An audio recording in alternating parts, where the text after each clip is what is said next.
O tema foi abatidos, mas não destruídos. A minha ideia é falar um pouquinho sobre 2 Coríntios 4, verso 9, principalmente a parte B, tá? Então, antes disso, a gente tem vivido nesses dias de confinamento, isolamento, agora com reabertura de coisas, né? Mas eu tenho conversado com algumas pessoas, e muitas dessas pessoas, até hoje eu estava conversando com a Rose, elas têm ficado abatidas por não encontrar pessoas, que são pessoas que gostam de estar com gente, gosta de estar livre para sair, entrar, fazer as coisas, né? E nesses dias o pessoal vai ficando um pouco abatido, né? Vai ficando um pouco desanimado, né? E se você procurar um pouquinho a ideia de abatido, o dicionário vai trazer desanimado, deprimido, derrubado, sem força, fraco. Isso é uma pessoa que está abatida, né?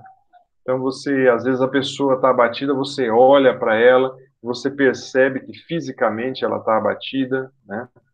E o texto que nós vamos ler é de Coríntios, mas antes disso, eu posso identificar, talvez você identifique mais coisas, mas eu consigo identificar pelo menos três grandes causas, e é sobre elas que nós vamos falar, do nosso abatimento, ou abatimento que nós passamos. A primeira causa é uma visão distorcida de quem eu sou. Acho que essa é uma das primeiras causas que vai gerar abatimento em nós, é uma visão distorcida de quem nós somos. A segunda causa é uma visão distorcida de quem as pessoas são. Às vezes a gente tem uma visão muito equivocada das pessoas, né? E isso causa abatimento na gente. E uma terceira causa é uma visão distorcida do Senhor. Muitas vezes nós não temos a visão adequada de quem é o nosso Deus, e assim nos deixa abatidos. Então, com essas três ideias de uma visão distorcida de quem eu sou, de visão distorcida de quem são as pessoas, e a visão distorcida de quem é o nosso Deus, é que nós vamos bater o papo hoje à noite, tá? Quem somos nós? Nós somos criados à imagem e semelhança de Deus, mas devido ao pecado que Adão optou em comer daquele fruto, passamos a todos passamos a ser pecadores, todos, sem exceção. Assim, a nossa natureza humana, ela reúne em nós uma parte espiritual, salva por Cristo Jesus, o Espírito Santo de Deus habitando, mas também habita uma natureza ainda pecadora e caída. E nós temos que conviver com isso, a nossa existência aqui na Terra. Não tem como isso. E aí é que entra a questão. Porque muitas vezes nós temos uma visão equivocada que o fato de sermos salvos em Cristo Jesus, nós não vamos passar por situações difíceis, não vamos passar por problemas, nós não vamos passar por doenças, nós não vamos passar por falta de dinheiro, nós não vamos passar por essas coisas. E essas coisas geram abatimento na gente. Se a gente olha a grande maioria dos personagens bíblicos, tá? Grande maioria dos personagens bíblicos, esses personagens passaram por abatimentos. Se você pegar Davi, se você pegar a maioria dos salmos, grande parte dos salmos que ele escreve é um pouco de lamento, de tristeza, de dificuldade. O apóstolo Paulo, a qual é o texto que a gente vai olhar com calma já já, ele também passa por muito abatimento. Ele fica abatido, né? Eu vou falar, a referência vai ser 2 Coríntios 4, 9, parte B, tá? Depois eu vou falando as demais. Se a gente pensa em Jó também, Jó passa por muito abatimento. Ele fica muito desanimado. E alguns desses personagens pedem a Deus até, Senhor, tira minha vida, eu não quero mais, eu não quero mais esse tipo de coisa. Então, ao mesmo tempo que nós somos seres capazes de fazer coisas maravilhosas, nós somos capazes de fazer coisas que, quando eu passo toda vez aqui no fundo de casa, aqui tem aquele laboratório, o Sirius, né? Uma coisa fantástica daquela, olha que coisa que o ser humano faz, né? Um acelerador de partícula, que coisa maravilhosa que é isso, né? Ao mesmo tempo, nós somos pessoas egoístas, mesquinhas, tá? Nós não sabemos ou temos uma visão equivocada de quem nós somos. Hoje mesmo estava vendo um pedaço de uma reportagem dos, infelizmente, os governadores desviando dinheiro que chega da saúde para comprar superfaturado os ventiladores e ainda compram errado o produto, né? Então, ao mesmo tempo que você constrói coisas maravilhosas, o ser humano, ele é capaz de ações egoístas, mesquinhas, que lida com a vida dos outros, tá? Se você pegar 2 Coríntios, capítulo 4, verso 7, antes do nosso verso básico, eu acho que tem uma definição que o apóstolo Paulo fala claramente para nós de quem nós somos. Ele diz assim, 2 Coríntios 4, 7, mas temos esse tesouro em vaso de barro, para mostrar que esse poder, que a tudo excede, provém de Deus e não de nós. Paulo usa uma ilustração que nós, seres humanos, somos vasos de barro. Paulo poderia falar, não, vocês são vasos de ouro, de prata, né? Ou vaso de alabastro, ou vaso de... Você poderia ser vaso de uma série de coisas, mas ele usa a figura do vaso de barro para destinar quem nós somos, né? Ele usa uma ilustração que era muito comum naqueles dias, o vaso de barro, né? E as pessoas colocavam várias coisas. A maioria das coisas o pessoal colocava nesses vasos desde riquezas com muito valor e também desde coisas simples, como a própria água. Mas era utilizado esse vaso de barro.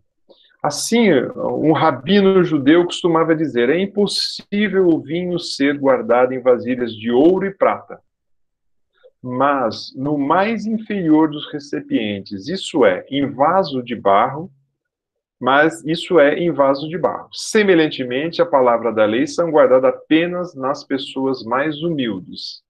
A ideia é, nós, como invólucros, somos fracos como o barro. Outra analogia que nós temos é quando a gente pensa, não sei quantos já leram um pouquinho sobre os manuscritos do Mar Morto. Esses foram rolos importantíssimos que foram achados de trechos das Escrituras, e eles foram achados logo no começo do século retrasado, dentro de vasos de barros, que eram comuns, mas dentro tinha algo de valor inestimável para conferir os escritos bíblicos. Então é interessante porque o apóstolo ele vai dizer que o vaso de barro, ele vai dizer, nós temos esse tesouro, o tesouro que o apóstolo está falando aqui, não é o nosso conhecimento, mas ele está falando é o evangelho. Em vaso de barro, o vaso de barro somos nós. Depois eu vou explorar um pouquinho mais esse texto para frente ainda, né? Mas é importante a gente não ter uma visão distorcida de quem nós somos. Nós temos um tesouro, que é o Espírito Santo, o próprio Deus habitando em nós, mas em vasos de barro. Nós somos frágeis, nós somos simples, né? Nós somos quebrados. E nós nos quebramos, quer seja emocionalmente, quer seja fisicamente, de várias formas, né? Às vezes, espiritualmente também nós ficamos abatidos, né? E esse abatimento chega para nós quando a gente olha a nossa realidade e a gente não se dá conta de quanto pecador que nós somos. E nós achamos que nós não somos pecadores, ou não pecamos mais, e deixamos de fazer o bem. Porque muitas vezes a gente tem uma visão também que pecador é só aquela pessoa que faz a coisa ruim. Tiago 4,17 diz assim, Tiago 4,17, pense nisso, pois, quem sabe que deve fazer o bem e não o faz, comete pecado. Então, o cometer pecado, segundo Tiago 4,17, não é só fazer o que é ruim, é deixar de fazer o que é bom. Então, não tem muito por onde escapar, né? Então, a nossa natureza é essa, ou seja, nós temos muitas vezes uma visão quando nós ficamos abatidos. Nós ficamos abatidos porque nós temos uma visão equivocada de quem nós somos. E aí às vezes nós fazemos um comentário de alguém ou para alguém, nós temos um pensamento equivocado, nós fazemos alguma ação e essas coisas refletem muitas vezes o que vai dentro da gente. Mas o apóstolo Paulo pontua facilmente: nós somos vasos de barro. Essa é a nossa natureza. Outra questão, o segundo ponto que eu quero levantar com vocês, é que nós temos uma visão distorcida das pessoas. Por isso nós ficamos abatidos. Por quê? Porque muitas vezes nós temos uma expectativa de pessoas e nós achamos que as expectativas têm que ser e têm que suprir algumas das nossas necessidades.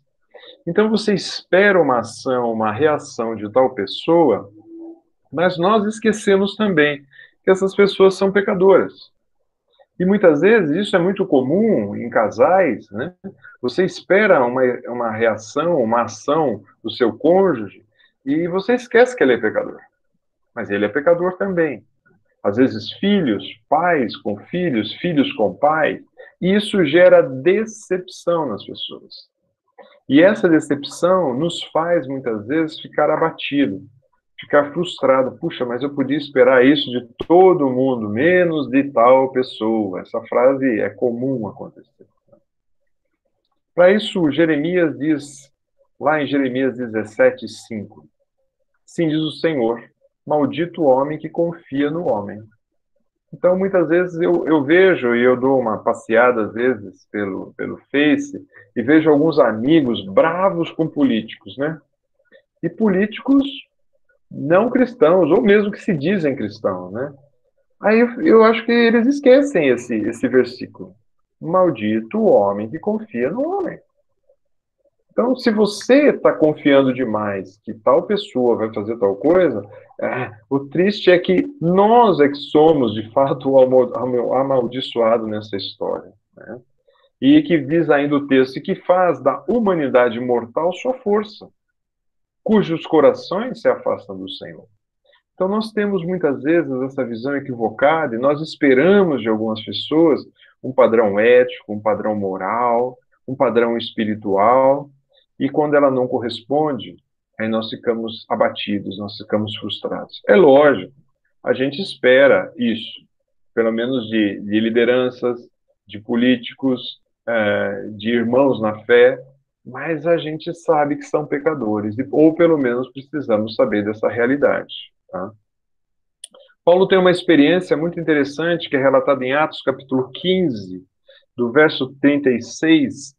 O apóstolo Paulo ele andava junto com Barnabé e com João Marcos. João Marcos depois foi aquele que escreveu o Evangelho de Marcos, tá?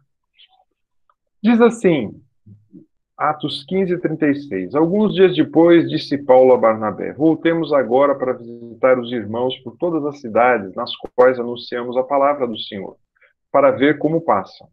E Barnabé queria levar também a João, chamado Marcos. Mas Paulo não achava justo levarem aquele que se afastava deles na Panfilha, não os acompanhando no trabalho. Houve entre eles tal desavença, que vieram a separar-se. Então Barnabé, levando consigo João Marcos, navegou para Chipre. Mas Paulo, tendo escolhido Silas, partiu encomendados pelos irmãos à graça do Senhor.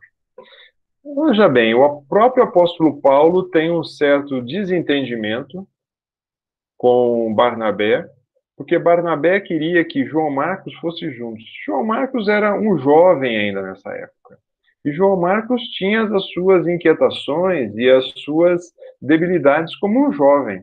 E Paulo esperava um pouquinho mais dele. E o apóstolo Paulo falou: não dá para a gente seguir juntos.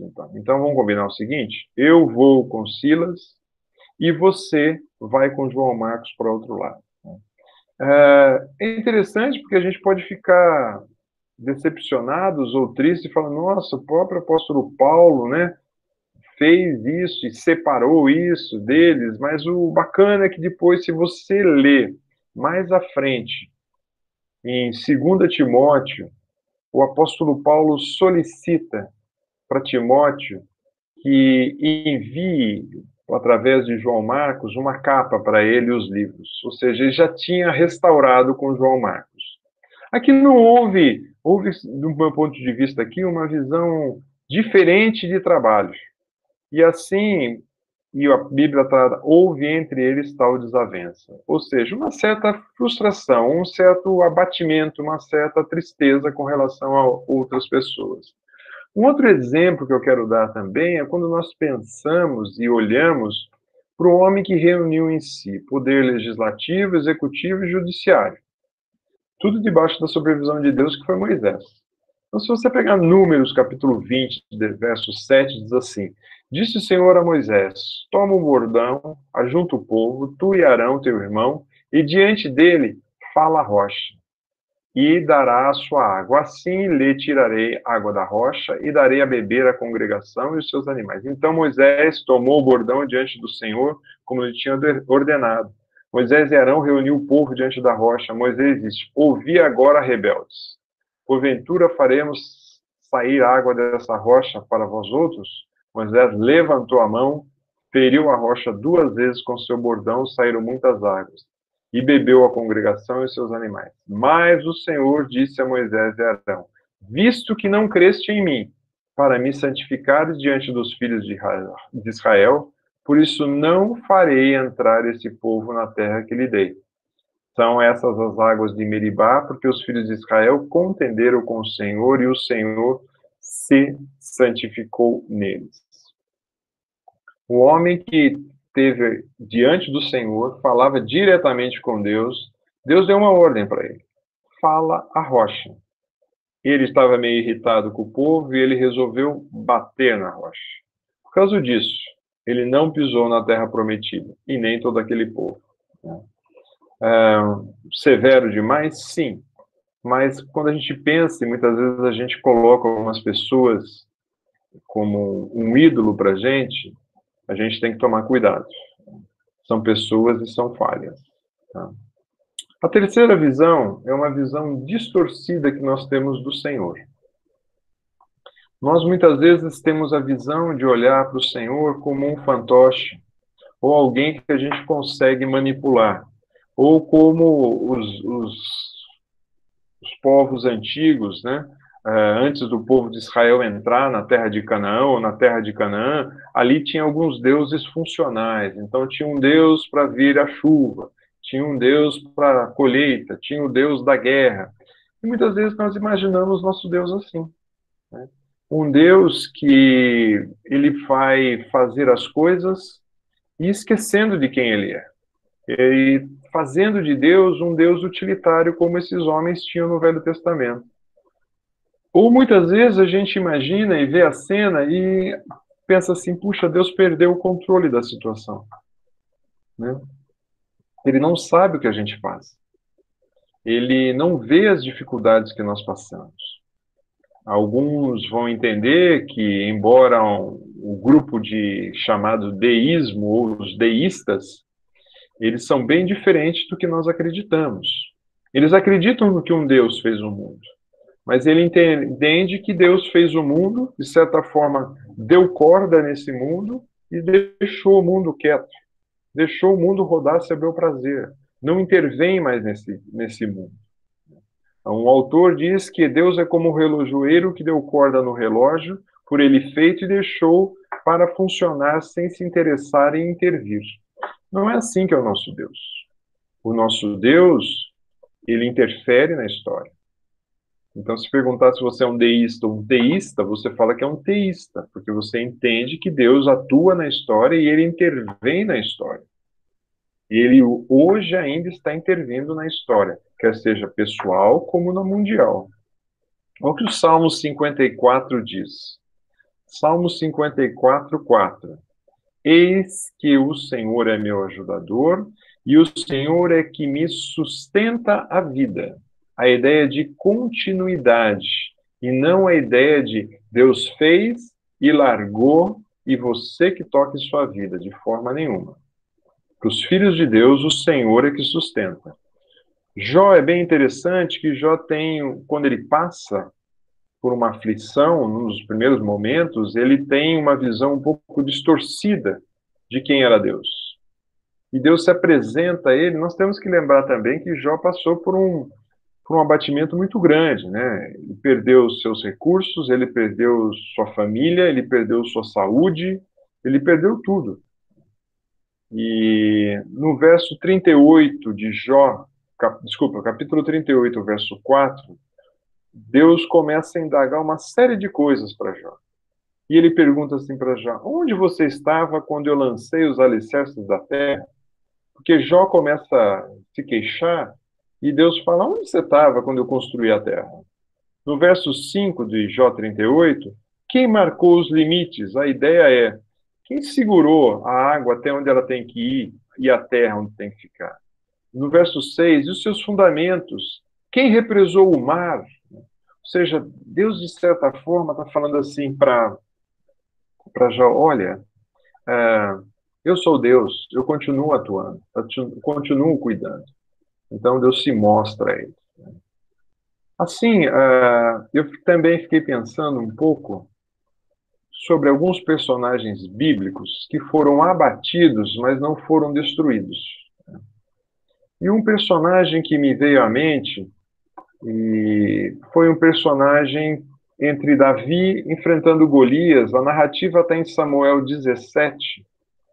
Depois você pode ler todo o capítulo, mas em Samuel 17, podemos ver ali no verso 42 falar um pouquinho quem era Davi. Era um jovem, normalmente não iria para a guerra, e ele não foi para a guerra, ele foi, na realidade, levar alimento dos seus irmãos que estavam na guerra, de boa aparência, ou seja, não era um homem de guerra, porque um homem de guerra, naquelas condições, ele tinha várias cicatrizes, ou até falta de um braço, falta de uma mão e coisas assim. Mas esse jovem era bem interessante, porque ele conhecia bem a sua realidade de vida, pelo menos nesse momento aqui da história que eu estou relatando para você. Ele conhecia muito bem a sua realidade de vida, ele conhecia muito bem as pessoas, e ele conhecia muito bem ao Deus que ele servia. Então, nesse momento aqui, principalmente de Samuel 17, 1 Samuel 17, falando sobre Davi, é muito interessante quando ele diz assim, no verso 34, teu servo toma conta das ovelhas do seu pai. Quando aparece um leão, porque Saul indaga a ele como é que ele vai enfrentar um gigante daquele tamanho só com uma funda, que era quase um estilingue, com algumas pedrinhas. Ele fala, o teu servo toma conta das ovelhas do seu pai. Quando aparece um leão ou urso, e leva uma ovelha do rebanho, eu vou atrás dele, dou-lhes golpe e livro as ovelhas da sua boca. Quando se viram contra mim, eu pego pela juba e dou golpes até matá-lo. O teu servo pode matar um leão e um urso, e este filisteu incircunciso será como deles, pois desafiou o exército do Deus vivo. Veja bem, ele sabia o que ele era um pastor de ovelhas, ele sabia o que ele fazia para defender suas ovelhas, e ao mesmo tempo ele sabia quem eram as pessoas que estavam à sua volta. Era um filisteu incircunciso, ou seja, não faz parte do povo de Deus, é uma pessoa, de certa forma, discriminada pela sociedade judaica naquela época, e desafiou quem? O exército do Deus vivo. Ele sabia quem era Deus, ele tinha dimensão de quem era Deus. No verso 40, no verso 16, diz assim: durante 40 dias, os filisteus se aproximavam de manhã e de tarde e tomavam posição. Ou seja, durante 40 dias, o gigante filisteu aparecia à frente do exército filisteu e afrontava o exército de Israel.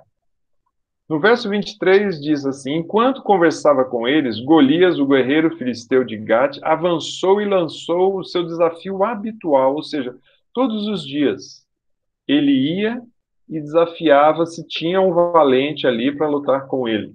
Isso era uma tradição antiga, dois valentes dos exércitos lutavam. Aquele que ganhasse, o outro exército, de certa forma, se rendia, imaginando: se o nosso gigante, se o nosso valente perdeu, não temos escapatória, então é melhor entregar a guerra, né?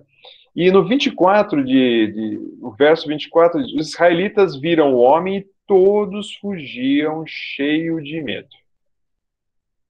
O povo fugia de medo, ficavam abatidos. Agora veja o verso 32. Na minha versão diz assim: Davi disse a Saul: ninguém deve ficar com o coração abatido por causa desse filisteu. Durante 40 dias, ele ia à frente, ele desafiava o povo, e o povo ficava arruinado, desanimado, ficavam tristes, eles ficavam desesperados, né? É interessante a visão que Davi tem sobre si. Eu sou um pastor de ovelhas e eu vou pastorear essas ovelhas e eu faço isso com as minhas ovelhas. O Deus que eu sirvo é o Deus vivo. E aí ele fala quem que era o gigante ou a pessoa que ele ia lutar, mas olha a visão que ele tem exata de quem era o seu Deus. Verso 45. Você vem contra mim com espada, lanças, dardos, mas eu vou contra você em nome do Senhor dos Exércitos, o Deus dos exércitos de Israel, a quem você desafiou. E todos que estão aqui saberão que não é por espada ou por lança que o Senhor concede vitória, pois a batalha é do Senhor. Olha que texto. Quem dá a vitória não era a espada que Saul queria colocar, o capacete, a armadura, não. Quem dava a vitória para ele era o Senhor dos Exércitos. E Davi tinha a visão tão correta que Golias não estava desafiando o povo. Você está desafiando o Senhor dos Exércitos. É a Deus que você está mexendo. E é mais interessante ainda que ele fala, e todos vão saber que essa batalha vai ser ganha não por espada nem com lança, mas a vitória vem do Senhor. Muito bem, você tem alguma pergunta até aí? Senão eu vou continuar. Então, deixa eu dar uma pausinha para beber uma água. Alguma pergunta? Não? Vamos lá. Quero sugerir para você algumas dicas ou soluções para que você... A ficar batido você vai, tá? O problema é que você não pode ficar destruído. Olha que o primeiro deles, eu acredito que é um relacionamento íntimo com as Escrituras. Olha o que diz o Salmo 119, verso 81. O salmista, no Salmo 119, 81, diz: Eis que estou quase desfalecido, esperando a tua salvação. Salvação aqui não tem uma conotação como a gente tem no Novo Testamento, tá? Salvação aqui é quando algum inimigo, algum aperto ele está passando, tá? Não é questão espiritual somente. Mas ele continua, mas na tua palavra coloquei a minha esperança. Ou seja, a questão de estar desfalecido ou abatido tem a ver também onde a gente coloca a nossa esperança. Coloco a minha esperança em mim, coloco a minha esperança nos homens, ou coloco a esperança em deuses que estão rodando por aí, né? Deuses é o dinheiro, deuses é, que nem eu escutei esses dias, que a ciência é a nossa salvação. Uau! Né? Para descobrir a cura para o corona aí, né? Frase pesada. Será que a ciência é a nossa salvação? Né? São deuses que estão sendo levantados. Ou a gente coloca a nossa esperança, como diz o Salmo, na palavra do Senhor e no Senhor dessa palavra. Aí sim, é algo confiável. As Escrituras são confiáveis. João 10, 35, o Senhor Jesus diz: Ele chamou Deus aqueles a quem foi dirigida a palavra de Deus, e a Escritura não pode falhar. Então, se há algo que é confiável, se há algo em que há confiança, que não há desespero, que a âncora segura para as nossas almas é a palavra de Deus. Porque ela não muda como um navio desgovernado indo para qualquer lado. Ela estabiliza a nossa vida cristã. A segunda coisa que nos dá também a segurança de não ficarmos destruídos, podemos até ficar abatidos, mas não destruídos, é o poder de Deus em nós, ou seja, o Espírito Santo de Deus. Quando a gente volta para o nosso texto original, 2 Coríntios 4, 7, Mas temos esse tesouro em vaso de barro, para quê? Para mostrar que esse poder, que tudo excede, provém de Deus e não de nós. Esse poder que tudo excede. Ele está falando para aqueles que são salvos em Cristo Jesus sobre o Espírito Santo que habita em cada um de nós. Esse sim é o poder. Esse sim é o poder de Deus. Então nós não ficamos destruídos, não porque nós somos vasos de barro, porque o vaso de barro é a coisa mais fácil de destruir, é frágil. Mas ele vai falar que nós não somos destruídos porque o que há dentro de nós, o poder que existe dentro de nós, que é o Espírito Santo que habita em nós, ele excede em tudo e ele provém de Deus, também para a gente não ficar soberbo e achar que nós somos alguma coisa. E ele é capacitado pelo Senhor. Olha o que diz o Salmo 146, verso 8. Mais uma vez falando do poder de Deus e o quanto esse Deus é poderoso. Salmo 146, 8. Senhor, abre os olhos do cego. O Senhor levanta quem? Os abatidos, os desanimados. Então ele está falando, olha, o Senhor é que levanta. Através de quem? Do seu Santo Espírito. Então nós temos a palavra de Deus, e quando a gente lê as Escrituras, quando a gente ora sobre as Escrituras, ela nos traz ânimo e segurança, e não pessoas. Quando a gente olha para o Senhor, e também eu quero dar um pulo um pouquinho mais à frente, quando você dá um salto para 2 Coríntios ainda, só que no capítulo 7, verso 6, há uma outra palavra que, para mim, há uma outra episódio que faz e que nos fortalece, diz assim, porém Deus, que conforta os abatidos. Opa, já voltamos de novo ao nosso tema. Quem conforta os abatidos é Deus. Mas a continuação diz, nos consolou com a chegada de Tito. Ah, Deus usou um irmão na fé. Então eu falei que a palavra de Deus é a nossa segurança e esperança.